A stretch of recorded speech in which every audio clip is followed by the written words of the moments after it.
And we're starting right where we left off with the C sharp minor prelude. And I may be referring to some things I talked about last week if you weren't here. It may be a little mystifying, but I'm sure it'll all become clear before very long. And this is a great piece to start with, C sharp minor prelude, because it starts out very, very simply. And I think it's Bach speaking the most simple, kind of clear, almost folk-like language. So that the first tune you hear is imitated, and then it's repeated with a little change, and then a very beautiful phrase that is sequenced 3 times.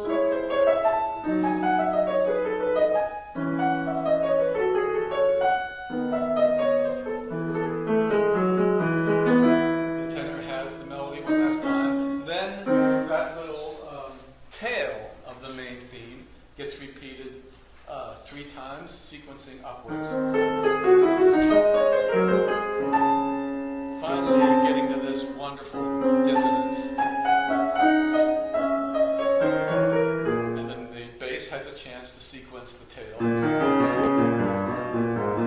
Actually, the front, not the tail, but the head of the theme. One thing I want you to keep in mind all the time is that Bach's keyboard bottomed out at C, 2 octaves below middle C, and topped out at C, 2 octaves above middle C. So when he gets to this C sharp, he's very close to the bottom of what he could do with his. And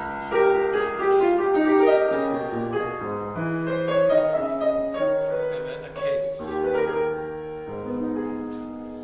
in the key of the dominant, which because it's a 5th higher than the main key of the piece, C sharp minor, I call G sharp the child of C sharp.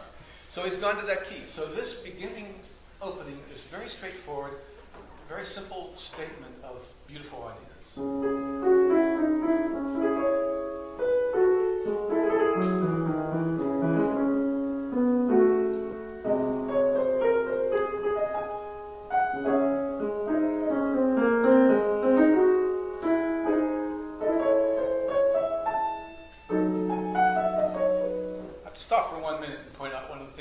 I've mentioned that one of the things I love about Bach is rests. And here's one of my favorite set of rests, these 2 right here, that make the alto take a little sob in between.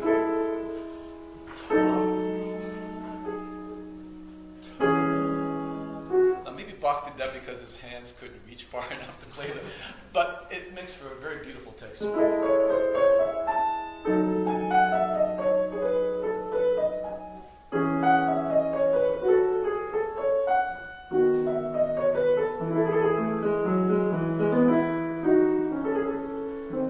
Statement. Now, I'm going to move kind of fast through some things because we've got a lot of wonderful music here. I want to make sure we get a chance to talk about a great deal of it.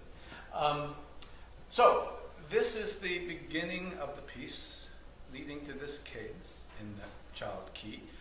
Then there is some more development of these ideas, which is very beautifully handled. But what I want to do is skip towards the end. And maybe the point that I'd like you to focus on initially is range. I just mentioned about the range of Bach's piano. It's interesting that if you're working in the key of C sharp major, as we talked about last week, or C sharp minor, that very top note is no longer a C, but it's a B sharp, the leading tone in the key that we're in. And the lowest note is a B sharp. And I think what this entire second page of the piece, and again, as a composer, what I'm interested in is what do you do next? He's written this beautiful beginning. He's got a third of the piece written. Now what do you do? Well, you could sort of repeat it or do, typical kinds of development of it. But what Bach does goes so far beyond that. And one of the things he does is to develop this sense of very compact range and extreme range. So you'll be looking for that. And the way he gets to these points is by another very subtle means. This little yellow idea is what we've seen before. But this time around, it's hinted at. And then when it comes this time,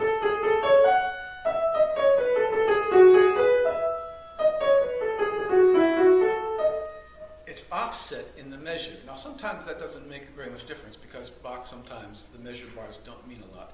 But in this case, it does make a difference because the bass is insisting that the downbeat is here, whereas the soprano is saying, no, the downbeat is in the middle.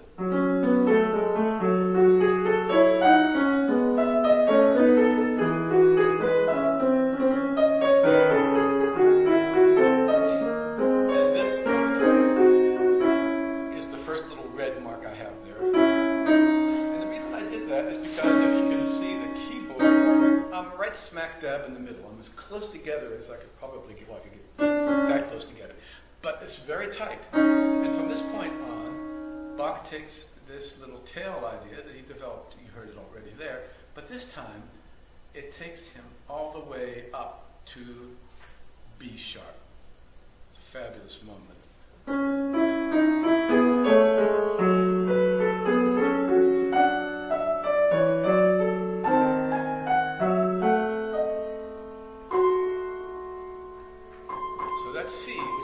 Of his keyboard. I can't imagine a more beautiful way to get there. But there's more. Now here the bass is on a journey.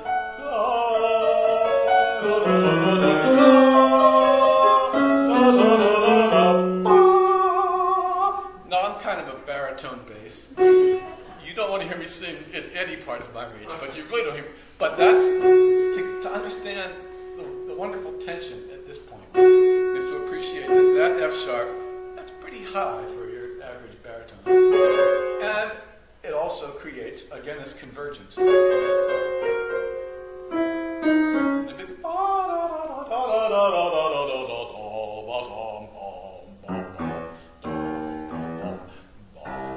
this morning I had a really good low B sharp. So, feel what happens when you hear this. I'm just going to start right here.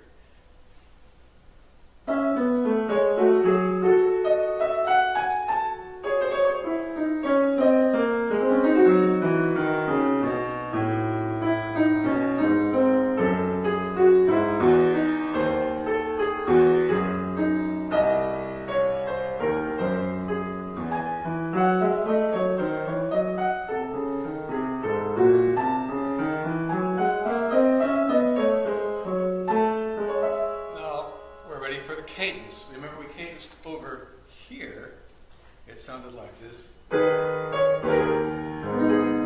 Now we're in the parent key. That was the child key. Now we're in the parent key. And the piece ends. Except it doesn't, because this is what I consider to be the second most phenomenal deceptive cadence in the whole set.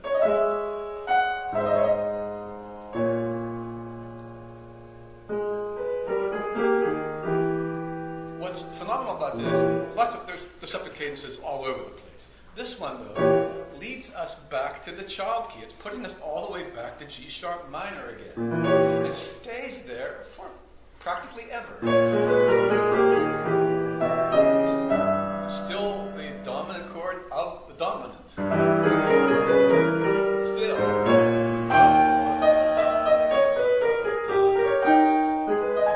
Bingo. We're back in G sharp minor. That's the worst place in the world a composer wants to be at this point. And what elegant way does Bach get out of it? He just snaps right in to C sharp minor to finish the piece. It's a sudden jerk.